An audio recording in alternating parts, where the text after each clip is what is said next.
तो अब हम लोग एक्सरसाइज 8C के क्वेश्चन करेंगे।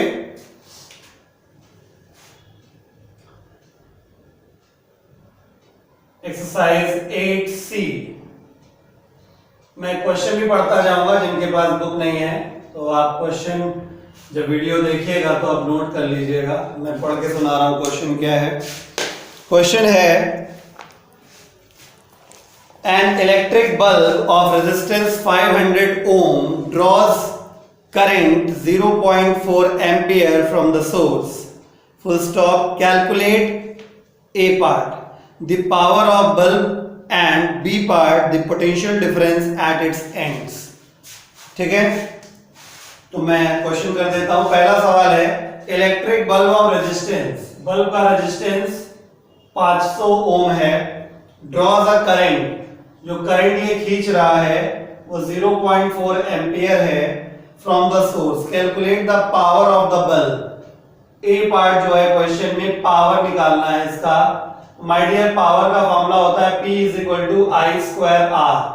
तो P = I का वैल्यू 0.4, R का वैल्यू 500। बेटा सॉल्व कर लीजिएगा। 80 वॉट, पावर का unit what.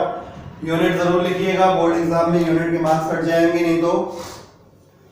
Potential difference at the end second part में निकालना है, यानी V निकालना है।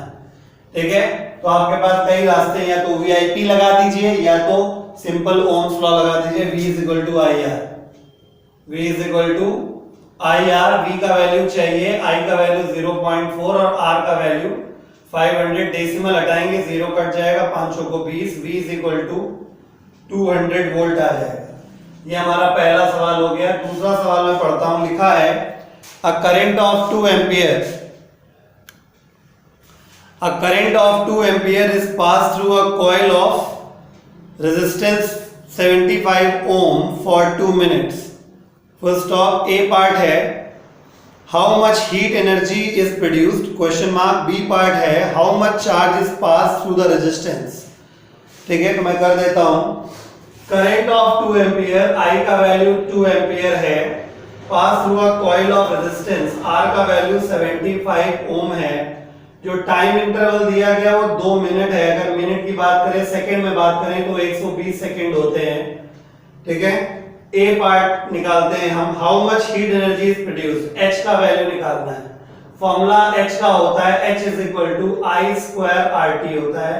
तो H निकालने के लिए I का वैल्यू 2 हो जाएगा, R का वैल्यू 75 हो जाएगा, T का वैल्यू 120 हो जाएगा। तो H को सॉल्व कर लेंगे तो 36000 जूल आ जाएगा। हम B पार्ट की अगर बात करें, how much charge is pass through the resistance. ठीक है, कितना चार्ज पास हुआ रेजिस्टेंस के थ्रू। तो माय डियर, I = Q/T होता है फॉर्मूला। तो I का वैल्यू आपको 2 एम्पियर दिया है, Q निकालना है, T का वैल्यू 120 है, Q का वैल्यू सॉल्व करेंगे 240 कूलॉम। चार्ज का ऐसा यूनिट कूलॉम होता है। मैं थर्ड क्वेश्चन पढ़ने जा रहा हूं आपके सामने। Calculate the current through a 60 watt lamp, watt W, 60 watt lamp rated for 250 volt. Full stop. If the line voltage falls to 200 volt, how is the power consumed by the lamp affected? पहली बात तो ये कि resistance पे कोई फर्क नहीं पड़ेगा। अप्लायंस का जो रेजिस्टेंस है वो पहले भी उतना ही रहेगा, बाद में भी उतना ही रहेगा, क्योंकि रेजिस्टेंस अप्लाइड वोल्टेज पे डिपेंड नहीं करता है। ये बात हम ओम्स लॉ में पढ़ चुके हैं। ठीक है, रेजिस्टेंस की वैल्यू ना V पे डिपेंड करती है ना I पे डिपेंड करती है। बात समझ में आ गई? तो अगर वोल्टेज इस क्वेश्चन में बोला गया है कि पहले 250 था, अब 200 ही रह गया है, तो इस बात से निश्चिंत रहिए कि रेजिस्टेंस चेंज हुआ है। और यही हमारा सबसे पॉजिटिव पॉइंट बनेगा इस क्वेश्चन को करने में। तो चलिए मैं समझाता हूं। ठीक है, कि तीसरे सवाल में आपको जो पावर दी गई है वो 60 वॉट दी गई है, जो वोल्टेज दिया गया है वो 250 वोल्ट दिया गया है। और सबसे पहले हम एक काम यही करेंगे कि हम इसका रेजिस्टेंस फाइंड आउट कर लेंगे। ठीक है, तो रेजिस्टेंस निकालने के लिए फॉर्मूला होता है R = V²/P। ठीक है, यही होता है P = V²/R, तो R = V²/P। तो वी आर की वैल्यू निकालने के लिए 250 का स्क्वायर अपॉन पी का वैल्यू 60 इतने ओम आ जाएगा। मैं कैलकुलेशन भी नहीं करूंगा अभी, आर का वैल्यू जो आ गया वो फिक्स रहेगा। अब फिर से आगे आ जाइए दोबारा। तो उन्होंने कहा कि अब वोल्टेज मान लीजिए 200 हो गया है तो पावर कितनी हो जाएगी। तो अब आगे के लिए कहानी ये है कि रेजिस्टेंस हम निकाल चुके हैं जो कि बदलेगा नहीं, नया पावर कितना आएगा ये निकालना है, और नया वोल्टेज उन्होंने 200 वोल्ट दे दिया गया है। तो फिर से फॉर्मूला क्या, P is equal to V square upon R, formula वही है, देखिए बस आगे पीछे की बात है। तो लगा देंगे तो P का वैल्यू निकालना है, V का वैल्यू कितना है 200 का स्क्वायर हो जाएगा, R का वैल्यू जो है वो 250 का स्क्वायर अपॉन 60 हो जाएगा। जब इसको हम सॉल्व करेंगे तो अल्टीमेटली हमारा जो आंसर आ जाएगा वो 38.4 वॉट आ जाएगा। ठीक है, तो करंट, एक मिनट, करंट भी इसमें निकालना था। Calculate the current through 60 watt lamp rated for 250। अच्छा, तो ये फर्स्ट पार्ट में हमें करंट भी निकालना था। सुन लीजिए, अभी तो हमने नया पावर निकाल दिया है। ध्यान से देखिए इस क्वेश्चन में, मैं क्वेश्चन फिर से पढ़ता हूं। क्वेश्चन में लिखा था थर्ड क्वेश्चन में, calculate the current through a 60 watt lamp rated for 250 volt. ये पहले कर देना चाहिए था। ठीक है, उसके बाद बोला उन्होंने कि अब मान लीजिए कि वोल्टेज 200 वोल्ट तक गिर जाता है तो नया पावर क्या हो जाएगा। तो एक तरीके से सेकेंड पार्ट मैंने पहले कर दिया है, तो ये सेकेंड पार्ट मान लीजिए, फर्स्ट पार्ट में यहां साइड में कर दे रहा हूं। ठीक है, तो उन्होंने ये कहा फर्स्ट पार्ट में कि अगर पावर 60 वाट है और वोल्टेज सप्लाई 250 वोल्ट है तो बताइए करंट कितना होगा। तो इसमें वीआईपी लग जाएगा, VI इक्वल टू P। ठीक है, तो V का वैल्यू 250, I का वैल्यू चाहिए, P का वैल्यू 60, तो I is equal to 60 upon 250। इस प्रकार से सॉल्व कर लेंगे तो I का वैल्यू 0.24 एम्पियर आ जाएगा। ये पहला पार्ट। फिर सेकेंड पार्ट में हमने क्या किया कि जो डेटा था, यहां लिख देते हैं सेकेंड पार्ट, जो डेटा था वो 60 250 था और R पहले निकालना पड़ेगा हमको, क्योंकि जब तक R नहीं आएगा तब तक आगे की कार बढ़ेगी नहीं। आई बात समझ में? तो मैं दोबारा समझा दे रहा हूं। बोला गया क्वेश्चन में पावर 60 वॉट है, वोल्टेज 250 वोल्ट है, करंट निकालनी है, तो वीआईपी लगा के करंट निकाल दिए। सेकंड पार्ट, उन्होंने कहा कि पहले पावर 60 थी, वोल्टेज 250 था, बाद में वोल्टेज 200 हो जाएगा, तो बताइए पावर पे क्या फर्क पड़ेगा। तो मैंने दिमाग लगाया, हमने दिमाग लगाया कि वोल्टेज भले ही चेंज हो जाए, वोल्टेज का रेजिस्टेंस पे कोई असर नहीं पड़ता। इस वजह से एक काम करते हैं, पहले हम लोग रेजिस्टेंस ही निकाल लेते हैं ताकि दोबारा जब वही फॉर्मूला लगाएं तो हमारे लिए आसान हो जाए।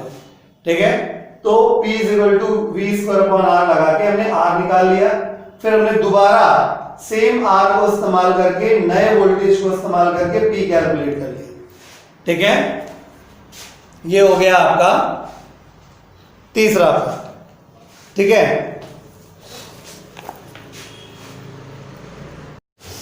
चलिए भाई, तो लास्ट टाइम तक हम लोग 3 सवाल कर चुके थे। ठीक है, 3 सवाल के बाद अब चौथा नंबर आ जाता है, फटाफट सारे निकाल लेते हैं आज। नंबर 4, फोर्थ क्वेश्चन जो है, an electric bulb is rated 100 watt 250 volt. एक इलेक्ट्रिक बल्ब है which is rated 100 watt 250 volt, 100 watt 250 volt. How much current will the bulb draw if it is connected to 250 volt supply. देखिए करना कैसे होता है, जब भी आपको कोई रेटिंग से रिलेटेड क्वेश्चन दिया जाए, मैं जैसा कि अभी कल ही बता रहा था, लास्ट लेक्चर में बता रहा था कि ये बहुत इंपॉर्टेंट हो जाता है आपके लिए इस चीज को ऑब्जर्व करना कि अगर सवाल, जैसे इस क्वेश्चन में इत्तेफाक से, मैं क्वेश्चन फिर से पढ़ देता हूँ। क्वेश्चन में लिखा है an electric bulb is rated 100 watt 250 volt. ठीक है, how much current will the bulb draw if connected to 250 volt supply, right. तो ये तो सिर्फ एक इत्तेफाक है कि इसमें 250 वोल्ट सप्लाई से बल्ब को कनेक्ट किया गया है, बाई चांस ना किया जाता तो, ठीक है, तो बच्चा कंफ्यूज हो सकता है। इस वजह से मैं आपको प्योर और सीधा सीधा तरीका बता रहा हूं कि आपको ये करना ही करना है, तो आपकी कलम नहीं फंसेगी, मतलब क्वेश्चन गलत नहीं होगा, ठीक है। तो करना ये है कि आप सबसे पहले पावर रेटिंग की हेल्प से रेजिस्टेंस निकाल लेंगे, ठीक है। तो क्योंकि बल्ब की रेटिंग ये दी गई है, इसका मतलब पावर हमें दे दिया गया बल्ब का 100 वॉट, और जो वोल्टेज सप्लाई है इसके लिए वो है 250 वोल्ट। इसके करस्पॉन्डिंग हम लोग निकाल सकते हैं R is equal to V square upon P, लगा के R निकाल लेंगे, implies that R is equal to ये 250 का स्क्वायर हो गया और P का मतलब हो गया कितना 100, तो इस प्रकार से R इंप्लाइज दैट कितना हो गया 625 ओम इसका रेजिस्टेंस आ गया, ठीक है। अब इसके बाद आपका जैसा व्यवस्था बने वैसा कर लो, ठीक है। उसके बाद क्या दिया गया है कि करंट निकालनी है। अब यानी क्वेश्चन सिंपल हो गया, मतलब आपको अब आपको बताया गया कि जो सप्लाई वोल्टेज है वो 250 है, मुझे इससे मतलब नहीं है, बात समझ रहे हैं, इसका काम खत्म कर चुका हूं मैं। अब जिससे कनेक्ट किया है, मतलब आपके पास एक बल्ब है, वो बल्ब में रेटिंग ये है, और ये सिर्फ एक इत्तेफाक है कि तुमने भी 250 वोल्ट से ही कनेक्ट किया है। बाई चांस मान लो यही सवाल ऐसा होता कि 250 की बजाय 240 होता, 220 होता, तो ठीक है। तो आपको इसी प्रोसीजर से करना है कि पहले आप रेटिंग से रेजिस्टेंस निकाल लेंगे, रेजिस्टेंस निकालने के बाद क्वेश्चन तुम्हारा सिंपली पता है कैसा बन गया, लो भैया ये एक रेजिस्टेंस है जो दिया गया है कितना 625 ओम, और ये एक सप्लाई है, ठीक है, जो कि हमें 250 वोल्ट दी गई है। तो क्या निकालना है, करंट ड्रॉन, समझ गए, ये क्वेश्चन सिंपली ऐसे बन गया। तो बस फॉर्मूला हम लोग जानते हैं, I equal to V upon R, या जैसे मैंने पहले बताया सिंपल सर्किट वाले question, I equal to E equivalent upon small r equivalent plus capital R equivalent, right. तो I is equal to E equivalent कितना हो गया यहाँ पे 250, स्मॉल r है नहीं, इंटरनल रेजिस्टेंस के बारे में जिक्र नहीं, कैपिटल R की वैल्यू कितनी निकाल ली 625, कितना आ जाएगा 0. बात समझ में आया कि नहीं आया? मतलब क्वेश्चन को रियलाइज करना है आपको कि आपने जब पावर रेटिंग से रेजिस्टेंस निकाल लिया तो आपके लिए क्वेश्चन सिंपल एक सर्किट का क्रिएट हो गया, सिंपल सर्किट का क्वेश्चन बन गया आपके लिए, ठीक है। अब हम क्वेश्चन नंबर 5 की बात कर लेते हैं। क्वेश्चन नंबर 5 लिखा है an electric bulb is rated 220 volt 100 watt. लो भैया फिर से रेटिंग बल्ब की दे दी गई, ठीक है, 220 volt 100 watt, 220 volt 100 watt, what is its resistance. Question पढ़ रहे हैं पूरा वीडियो देखने वालों के लिए। An electric bulb is rated 220 volt 100 watt, full stop. A part है what is its resistance, B part है what safe current can be passed through it. ये तो हमने कल सीधा ही आपको बता दिया था, ठीक है। फिर से बात कर दे रहे हैं कि अगर आपको बल्ब का रेटिंग ये दिया है, इसका मतलब दो चीजें क्लियर है कि जो वोल्टेज है वो 220 वोल्ट है, ठीक है, और जो पावर है इसकी वो 100 वॉट है। इसलिए हेंस हम लोग दो चीज निकाल सकते हैं। पहला पार्ट हमको बोला गया क्या निकालने के लिए, व्हाट इज द रेजिस्टेंस, तो R इक्वल टू R निकालना है पहले पार्ट में। फॉर्मूला होता है R equal to V square upon P, ठीक है। तो R equal to V square, V कितना है, ठीक है, वी स्क्वायर 220 का स्क्वायर अपॉन पी कितना है 100, यानी कुल मिला के 484। ये तो हमने शायद कल एग्जाम्पल में ही दिया था, ठीक है। बी पार्ट, अगर हम बी पार्ट की बात करें तो इसमें निकालना मैक्सिमम सेफ करंट, यानी आई सेफ निकालना है। आई सेफ का फॉर्मूला भी हमने कल बताया था आपको, ठीक है। आई इक्वल टू क्या होता है, पी अपॉन वी, पी बराबर वी आई होता है, तो I equal to P upon V हो जाएगा। पी का वैल्यू 10, वी का वैल्यू 220, यानी कुल मिला के कितना हो गया 5/11 एम्पियर। सॉल्व कर लेंगे अगर तो 0.45 एम्पियर आ जाएगा। Got it?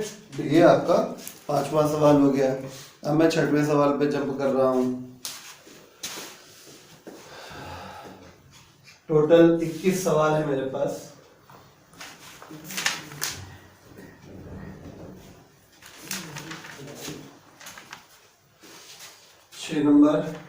क्वेश्चन नंबर 6 लिखा है अ बल्ब ऑफ पावर 40 वॉट एक बल्ब के बारे में बोला गया है जिसका पावर 40 वॉट है। मैं क्वेश्चन पहले पूरा पढ़ता हूँ। अच्छा, a bulb of power 40 watt is used for 12.5 hour each day for 30 days. Calculate the electrical energy consumed.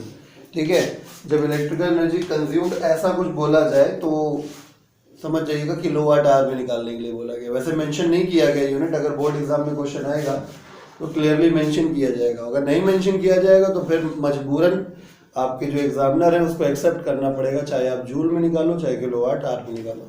वैसे इस एम्बिग्यूटी को क्लियर करने के लिए मतलब यूनिट बता ही दिया जाता है क्वेश्चन में कि हमको किलोवाट आवर में आंसर चाहिए या जूल में आंसर चाहिए। ठीक है, तो इस हिसाब से क्वेश्चन में सॉल्व करता हूँ। क्वेश्चन नंबर 6 है, पावर दिया गया है। ठीक है, तो बल्ब के बारे में है। पावर जो दिया गया है वो 40 वॉट है। जो टाइम यूज किया गया है वो 12.5 आवर है, लेकिन वो 30 दिन यूज किया गया है। तो कुल मिला के 5 3 15, 3 दूनी 6 1 7 और 3 1 3, ये तो हुआ। ठीक है ना, 5 3 15 5 2 1 3 2 6 1 7 8 3 3, ये हो गया। इतने आर यूज हुआ है तो हमको एनर्जी चाहिए होती है। Calculate the electrical energy consumed. Electrical energy consumed चाहिए, किलोवाट आवर में निकालूंगा आंसर, क्योंकि किलोवाट आवर में दिया गया है। ठीक है, मान के चल रहे हैं कि किलोवाट आवर में ही पूछा गया है। ठीक है, ओके। तो नंबर ऑफ यूनिट्स या किलोवाट आवर ई बराबर, हमने आपको कल मेथड इसीलिए बता दिया था, मोटा मोटा तरीका कि किलोवाट आवर निकालने के लिए क्या किया जाए, पहले जो वाट में दिया गया है वो लिखिए, फिर उसको 1000 से डिवाइड करिए तो किलोवाट में कन्वर्ट हो जाएगा। फिर जितने घंटे चला टोटल ड्यूरेशन में जितने घंटे चल गया, वो टोटल ड्यूरेशन में जितने घंटे चल गया, ठीक है, उतने आर से मल्टीप्लाई कर दीजिए तो 375 आर से मल्टीप्लाई हो गया। तो ई बराबर ये वाट, फिर किलोवाट, फिर किलोवाट आर हो गया। ठीक है, तो किलोवाट आर आपके कुल मिला के कितने आ जाएंगे, ये आपके 15 किलोवाट आर आएंगे। ठीक है, सॉल्व कर लीजिएगा। 15 kWh 15 किलोवाट आर। अब मैं 7वें सवाल में जा रहा हूं। 7वां सवाल, 7th क्वेश्चन।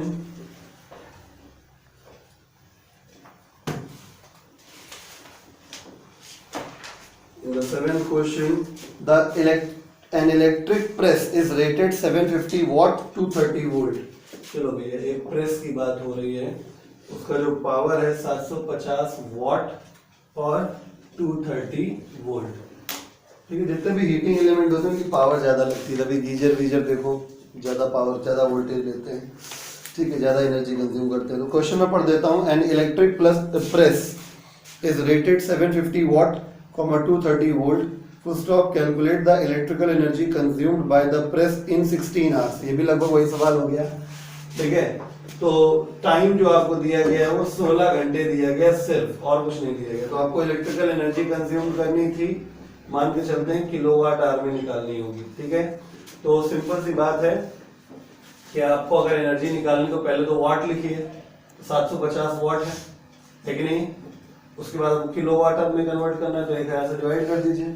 फिर कितने घंटे यूज किया गया, 16 घंटे यूज किया गया, तो किलोवाट आवर में हो गया। सिंपल।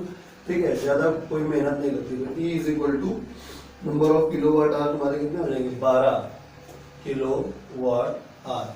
चलिए, 7वां सवाल भी हो गया। 8वां सवाल पढ़ देता हूँ।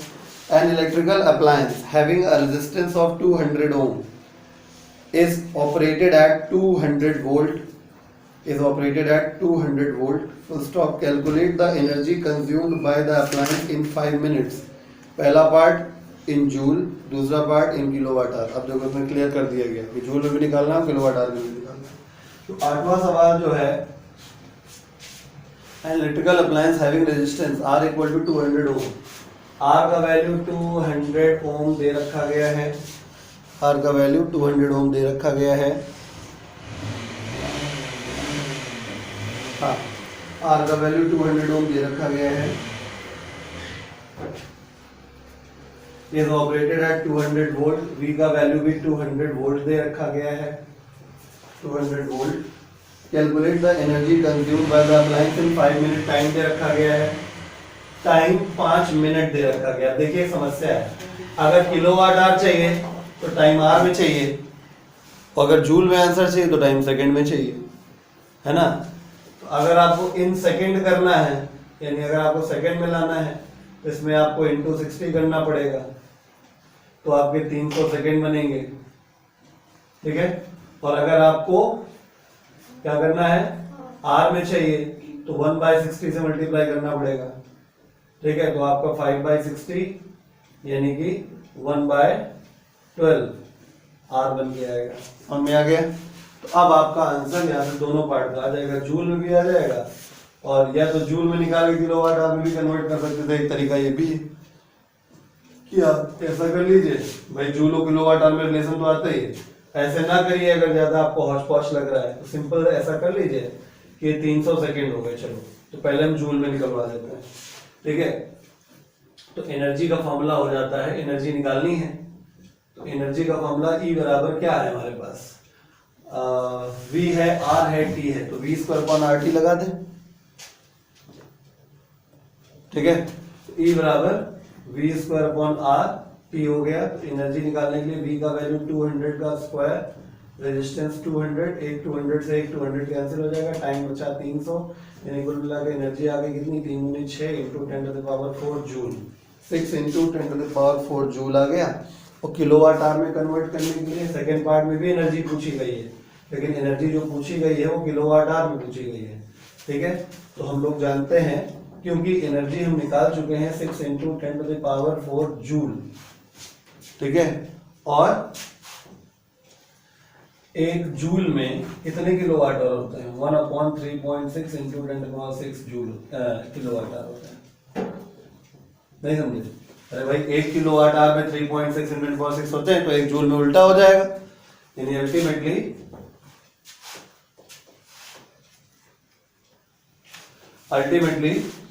E बराबर कितना हो गया, 6 × 10⁴ और जूल के प्लेस पे इतना लिख दो, जूल के प्लेस में लिखेंगे तो 3.6 × 10⁶ किलोवाट आवर आ जाएगा। सॉल्व कर लेंगे तो फ्रैक्शन में आ रहा है कुछ, मतलब डेसिमल्स में 0.0167 kWh। आई बात समझ में, सॉल्व हो गया। तो ये था हमारा क्वेश्चन नंबर 8। अब हम बात करेंगे क्वेश्चन नंबर 9 की। क्वेश्चन नंबर 9,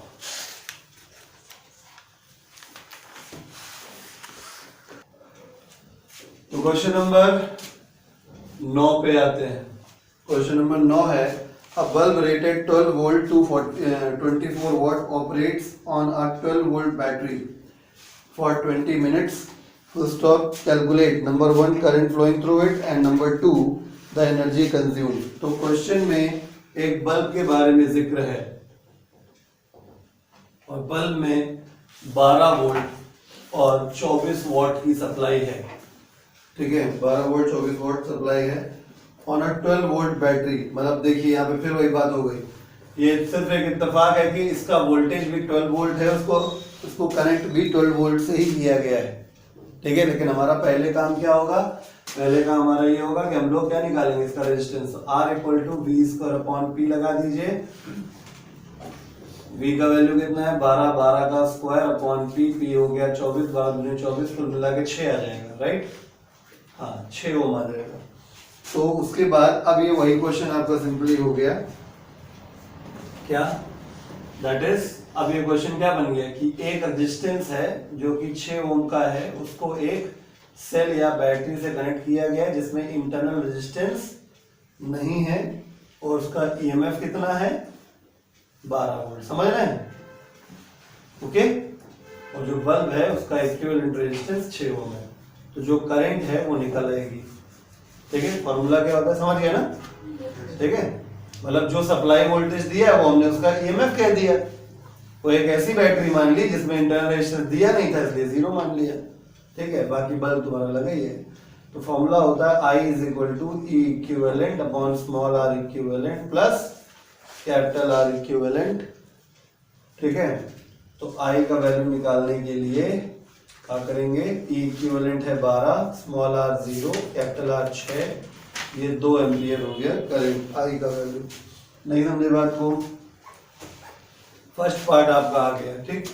यानी आप ये मान सकते हो कि आपने यहाँ से पहला ही पार्ट शुरू कर दिया। तो चलो अब सेकेंड पार्ट है एनर्जी कंज्यूम्ड। एनर्जी का फॉर्मूला देखो अपने पास I है, R है और T भी है। शायद क्वेश्चन में T भी गिवन है 20 मिनट्स, ठीक है। I स्क्वायर RT लगा सकते हैं या V स्क्वायर अपॉन RT भी लगा सकते हैं क्योंकि वोल्टेज भी आपको गिवन है, ठीक है। तो इच्छा आपकी, आपके पास अब दोनों सुविधाएं हैं। आप I स्क्वायर अपॉन RT लगा लो क्योंकि आपके पास I आ चुका है, R पहले से ही निकाल लिया है, टाइम आपको 20 मिनट दिया है। चाहे आप V स्क्वायर अपॉन RT लगा लो क्योंकि आपको जिस वोल्टेज से कनेक्ट किया गया है इस बैटरी को, हम इसकी बात नहीं कर रहे हैं, हम इसकी बात कर रहे हैं। V स्क्वायर अपॉन RT में वो V होता है जिससे हम बल्ब को या अप्लायंस को कनेक्ट करते हैं। आई बात समझ, यानी सोर्स का होता है वो। क्लियर? मैं एक बार फिर से क्लियर कर देता हूं दोनों बातें, सुन लीजिए। अगर पावर रेटिंग दिया जाता है तो R equal to V square upon P में जो आपका V होता है वो रेटिंग का लिखा हुआ होता है। लेकिन यही फॉर्मूला अगर power consume by N electrical appliance पूछ लिया जाए तो फिर यही वोल्टेज किसका हो जाता है? सप्लाई का हो जाता है, ठीक है। बात ध्यान रखिएगा, गड़बड़ हो जाती है। अगर आपसे रेटिंग दी गई है तो आप जब रेटिंग का V और रेटिंग का P यूज करेंगे तो अप्लायंस का रेजिस्टेंस आ जाएगा, यानी यहाँ पे V वो रखा जाएगा जो रेटिंग में दिया गया है। लेकिन सवाल में ये पूछ लिया जाए कि हमने फलाने फलाने अप्लायंस को इतने वोल्टेज से इतनी वोल्टेज की सप्लाई पे लगाया उसको, और फिर पूछा जाए कि पावर कितना है, तो उस कंडीशन में आपको वोल्टेज सप्लाई का रखना होता है। आई बात समझ में? मैं इसीलिए कह रहा हूं कि अगर डिफरेंस हो गया, अभी तक तो इत्तेफाक से सब कुछ सेम चल रहा है, ठीक है, कि रेटिंग में भी 250 वोल्ट लिखा है और कनेक्ट भी 250 पे कर दिया है, तो तुम्हारा सिर्फ इत्तेफाक से आंसर सही आ रहा है, ठीक है, राइट। लेकिन अगर बाई चांस सवाल ऐसा होता कि हमने क्वेश्चन में कह दिया 220 वोल्ट और 50 वॉट का अप्लायंस है, तो जब आपको इसका रेजिस्टेंस निकालना होगा तब आप V की वैल्यू क्या रखोगे? 220 वोल्ट। लेकिन आपसे कह दिया गया it is connected to 250 volt supply, तो पूछा गया what would be the power consumed by, उस कंडीशन में V की वैल्यू क्या रखी जाएगी? 250 वोल्ट। आई बात समझ में? तो ये कंफ्यूजन है, इसको अपने दिमाग में क्लियर रखिएगा। खैर, तो चलो हमको वो निकालनी थी क्या, इसीलिए V से हम थोड़ा बचते हैं ऐसे क्वेश्चंस में, कोशिश करते हैं कि V से पाला कम पड़े, क्योंकि V से पाला कम पड़े इस वजह से दिक्कत ये आ जाती है कि V में बच्चा कंफ्यूज हो जाता है, ठीक है। इसलिए कोशिश करते हैं कि पाला I से पड़े, V से ना पड़े। चलिए, क्या निकालना था इसके सेकंड पार्ट में? इसके सेकंड पार्ट में हमको निकालना था एनर्जी कंज्यूम। तो मैं करंट का सहारा लूंगा भाई, ज्यादा सही यही रहेगा। एनर्जी का formula E is equal to I square RT है, तो E is equal to I का वैल्यू 2 है, 2 का स्क्वायर R कितना निकाल लिया था? 6, और T का वैल्यू 20 मिनट दे रखा गया, 20 मिनट यानी 20 इंटू 60, तो 20 मिनट के करस्पॉन्डिंग सेकंड बन जाएंगे 1200, और एनर्जी जो आपकी जूल में आ जाएगी वो E is equal to 28,800 joule आ जाएगी। चलिए हम क्वेश्चन नंबर 9 से आगे बढ़ के क्वेश्चन नंबर 10 पे चलते हैं। क्वेश्चन नंबर 10 जो हमारे पास है वो है a current of 0.2 ampere flows through a wire whose ends are at a potential difference of 15 volt. Full stop. Calculate number 1 resistance of the wire and number 2 the heat energy produced in 1 minute.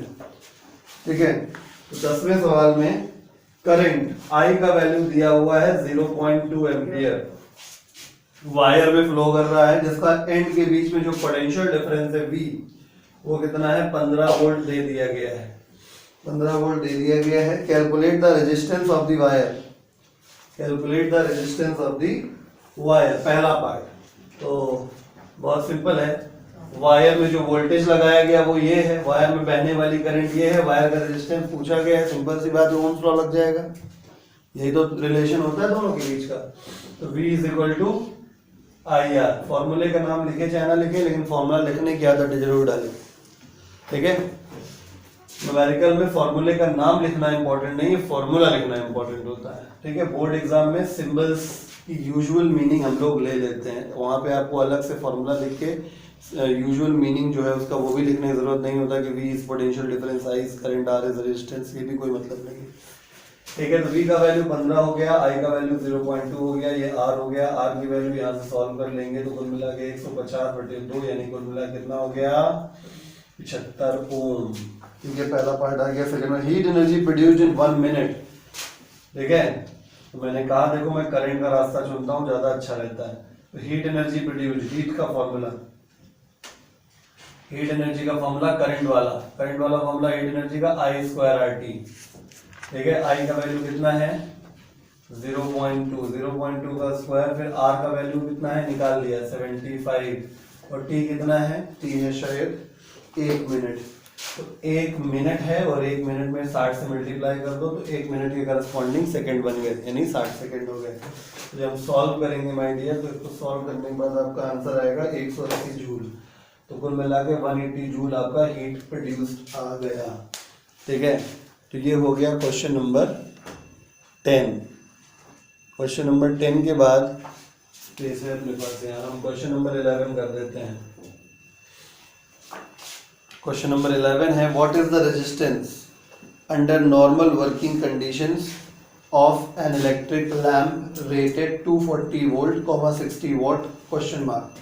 If two such lamps are connected in series across a 240 volt main supply, explain why each one appears less bright. ठीक है, चलिए तो इसके लिए हम पूरे में डाल दें वोट, थोड़ा स्पेस ज़्यादा चाहिए, टफ नहीं है, समझानी चीज़ें ज़्यादा है।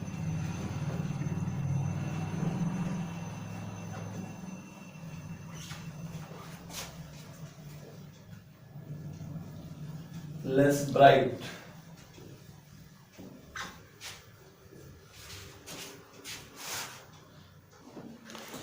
देखिए इस क्वेश्चन में दो अप्रोच हो सकती हैं, समझिएगा ध्यान से। मैं दोनों अप्रोच से बता रहा हूं इसलिए मैंने बोर्ड पूरा रब कर दिया।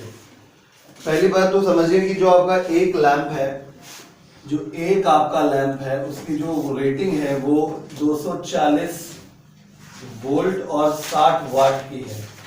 तो पहले जो छोटा सा सवाल है वो निपटा लेते हैं कि इस रेटिंग के अनुसार जो रेजिस्टेंस आएगा वो V²/P से निकल के आ जाएगा, और R = V²/P कर भी देंगे तो 240 का स्क्वायर कर देंगे अपॉन ये 60 कर देंगे, तो कुल मिला के जो रेजिस्टेंस का वैल्यू है वो आपका 960 ओम आ जाएगा। चलिए ये सवाल तो एकदम बेवकूफाना था, कोई मतलब नहीं इसका, काफी प्रैक्टिस हो गई। अब दिक्कत ये है कि इसी प्रकार के दो लैंप कनेक्ट किए गए, एक लैंप ये है और एक लैंप ये है। इसको हम दो अप्रोच से कर सकते हैं, ठीक है, और इसको अल्टीमेटली जिस सप्लाई से कनेक्ट किया गया वो 240 वोल्ट की है। ठीक है, यानी एक ऐसी बैटरी जिसका ईएमएफ समझ जाओ 240 वोल्ट और जिसमें कोई इंटरनल रेजिस्टेंस नहीं है। ठीक है, अब मेरी बात बहुत ध्यान समझिएगा। अप्रोच नंबर 1 कि पहली बात, ये जो अप्लायंस बना हुआ है वो 240 वोल्ट और 60 वॉट है, 60 वॉट, और ये भी 240 वोल्ट और 60 वॉट है। यानी ये अप्लायंस और ये लैंप, यानी lamp L1 and lamp L2 दोनों ही 240 वोल्ट पे चलने के लिए बने हैं। किंतु हम बहुत अच्छे से जानते हैं कि जब सीरीज कॉम्बिनेशन हो जाता है तो पोटेंशियल डिस्ट्रीब्यूट हो जाता है, शेयर हो जाता है, और क्योंकि यह मामला बराबर बराबर का है भाई, इसका भी रेजिस्टेंस जो होगा वो 960 ओम होगा और इसका भी जो रेजिस्टेंस होगा वो 960 होगा, इसलिए वोल्टेज डेफिनेटली जितना भी हम अप्लाई करेंगे, इस हमने सप्लाई लगाया है यहाँ पे 2000, ये तो बोला गया, छोड़ो, ये तो बोला गया कि हमने 240 वोल्ट की सप्लाई से हमने कनेक्ट किया है इसको, तो अगर 240 टोटल लगाया है तो इसका मतलब आधा आधा शेयर हो जाएगा। ठीक है, चाहो तो फॉर्मूला वही लगा लो जो हमने सिंपल सर्किट में बताया था। क्या बताया था कि अगर आपको पहले में निकालना है तो V = total voltage upon total resistance into जिस पे आपको निकालना है उसी रेजिस्टेंस से मल्टीप्लाई कर दीजिए। R1 बताया था। ठीक है, सिंपल सर्किट के क्वेश्चन में हमने बताया था। चलिए नहीं पता तो कोई बात नहीं, अगर मैं टोटल सप्लाई पता है और हमें एक पे वोल्टेज निकालना है। सपोज इस पे वोल्टेज V1 मिलेगा और इस पे V2 मिलेगा, ठीक है। तो इसका रेजिस्टेंस हम R1 कह दे रहे हैं, इसका रेजिस्टेंस हम R2 कह दे रहे हैं। तो यहाँ पे V1 निकालने का फॉर्मूला ये है, ऐसी तरीके से V2 निकाल सकता है। V2 is equal to total voltage upon total resistance into जिस पे वोल्टेज निकालना है उसी के रेजिस्टेंस से मल्टीप्लाई करना है। समझ गए? तो यहाँ पे V1 बराबर टोटल वोल्टेज कितना हो गया 240, रेजिस्टेंस कितना हो गया 960 का 2 टाइम्स, बोलो R1 भी कितना है 960 ही है, तो 960 कैंसिल हो गया। V1 इक्वल टू कितना हो गया 120 volt. In the same way इसका भी यही आ जाएगा, V2 भी 120 वोल्ट आ जाएगा। मतलब मैथमेटिकली भी मैंने कर दिखाया। पहले भी मैं कह रहा था क्या कि आधा आधा शेयर हो जाएगा, क्योंकि ये जितने रेजिस्टेंस का होते रेजिस्टेंस का ये, तो टोटल सप्लाई का आधा आधा शेयर हो जाएगा। चाहिए कितना चलने के लिए फुल एफिशिएंसी से 240 वोल्ट 240 वोल्ट। बेचारों को मिल कितना कितना रहा है 120। आई बात समझ में? इस वजह से मामला, इसलिए दोनों लेस एफिशिएंसी से काम कर रहे हैं, लेस ब्राइट चल रहा है, ठीक है। एक तरीका तो सोचने का ये हो गया मेथड नंबर 1, ठीक है। तो यहाँ पे आंसर क्या लिख लेंगे, because potential difference across lamp is less than what 240 volt, ठीक है। एक तरीका ये हो गया, दिस इज मेथड नंबर 1। अब मैं मेथड नंबर 2 की बात कर लेता हूँ, जैसा तुम्हारी बुक में हिंट भी दिया गया, ठीक है। अगर देखा जाए तो एक लैंप को चलने के लिए जो करंट चाहिए, जो फुल एफिशिएंसी चलने के लिए करंट चाहिए, जिसको आई सेफ भी कहते हैं, तो हम पूरी करंट यहाँ पे निकाल लें अगर, तो I equal to P upon V होता है, बोलो I इक्वल टू P कितना हो गया 60, V कितना हो गया 240, तो I का वैल्यू कितना है 0.25 एम्पियर, राइट। यानी फुल एफिशिएंसी चलने के लिए इतना करंट उसको खींचना पड़ेगा, ठीक है। बट जब तुम इस तरीके से दोनों अप्लायंसेस को कनेक्ट कर दोगे R1 और R2, और यहाँ पे तुमने एक बैटरी लगाई जिसका EMF तुम्हारे पास 240 होगा, इंटरनल रेजिस्टेंस में होगा नहीं, तो सप्लाई को एक बैटरी जैसा मान लीजिए आप, ठीक है। तो करंट अब जो मिलेगी दोनों में सेम मिलेगी, वही मिलेगी जो बैटरी से निकली, वही मिलेगी जो बैटरी से निकली। तो करंट का formula I is equal to E upon small r plus capital R formula बताया था। I इक्वल टू कितना हो गया बताइए, E कितना है 240, ठीक है। स्मॉल r कितना है, कुछ नहीं, कैपिटल R दोनों का रेजिस्टेंस कितना हो जाएगा 960 प्लस 960 यानी 2 टाइम्स। देखा जाए तो कितना हो गया, I का वैल्यू आ गया आपका 0.125 एम्पियर। अब 0.250 बड़ा होता है कि 0.125 बड़ा होता है, 0.25 बड़ा होता है, राइट। यानी उसको फुल एफिशिएंसी चलने के लिए 0.25 एम्पियर करंट चाहिए एक बल्ब को, लेकिन करंट कितनी पास हो पा रही, इससे भी पास होगी 0.125 एम्पियर और इससे भी कितनी पास होगी 0.125 एम्पियर। यानी कुल मिला के जो करंट है वो कम है। बात समझ में आ गई? तो because current through lamp is less than कितना 0.25 एम्पियर। देयरफॉर आप लिख लीजिए, therefore lamp will glow with less brightness. यहां भी क्या लिख देंगे, लैम्प लिखिए दे रहे हैं, will glow with less brightness. Lamp will glow with less brightness.